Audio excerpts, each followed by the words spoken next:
It is my desire, if not my duty, to try to talk to you journeymen with some candor about what is happening to radio and television. And if what I say is responsible, I alone am responsible for the saying of it.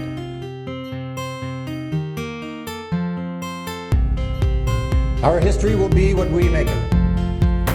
And if there are any historians about 50 or 100 years from now, and there should be preserved the kinescopes of 1 week of all 3 networks, they will there find, recorded in black and white and in color, evidence of decadence, escapism, and insulation from the realities of the world in which we live. It can illuminate, and yes, it can even inspire.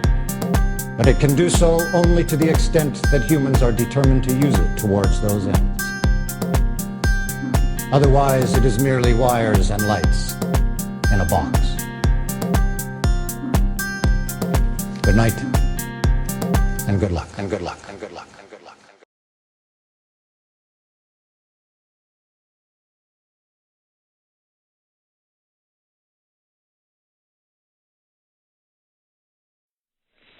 I'm standing on a rooftop looking out over London. At the moment, everything is quiet. For reasons of national as well as personal security, I am unable to tell you the exact location from which I'm speaking. Off to my left, far away in the distance, I can see just that faint, red, angry snap of anti-aircraft bursts against this steel blue sky. But the guns are so far away that it's impossible to hear them from this location. About 5 minutes ago, the guns in the immediate vicinity were working. I can look across just at a building not far away and see something that looks like a splash of white paint down the side. And I know from daylight observation that about a quarter of that building has disappeared, hit by a bomb the other night. Streets fan out in all directions from here, and down on one street I can see a single red light, and just faintly the outline of a sign standing in the middle of the street.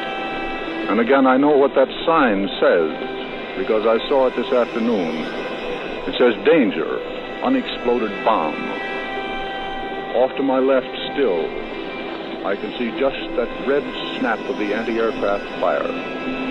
I was up here earlier this afternoon and looking out over these housetops, looking all the way to the dome of St. Paul's. I saw many flags flying from staff. No one ordered these people to put out the flags. They simply feel like flying the Union Jack above their roofs. No one told them to do it, and no flag up there was white. I can see 1 or 2 of them just stirring very faintly in the breeze now. You may be able to hear the sound of guns off in the distance, very faintly, like someone kicking a tub. Now they're silent. 4 searchlights reach up, disappear in the light of a 3/4 moon. I should say at the moment there are probably 3 aircraft in the general vicinity of London, because one can tell by the movement of the lights and the flash of the anti-aircraft guns. But at the moment, in the central area, everything is quiet. More searchlights spring up over on my right.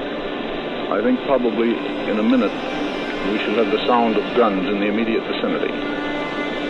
The lights are swinging over in this general direction now. You'll hear 2 explosions. Just there they are. Again, moving in, still a considerable distance away. Moving still just a little closer. There you heard 2. The searchlights are stretching out now in this general direction. I can hear just the faint whisper of an aircraft high overhead. Again, those guns are a considerable distance away. You'll hear them just vaguely in the background. Straight in front of me now, you'll hear 2 sounds in just a moment. There they are. That was the explosion overhead, not the guns themselves. I should think in a few minutes there may be a bit of shrapnel around here. Coming in, moving a little closer all the while. The plane is still very high, and it's quite clear that he's not coming in for his bombing run.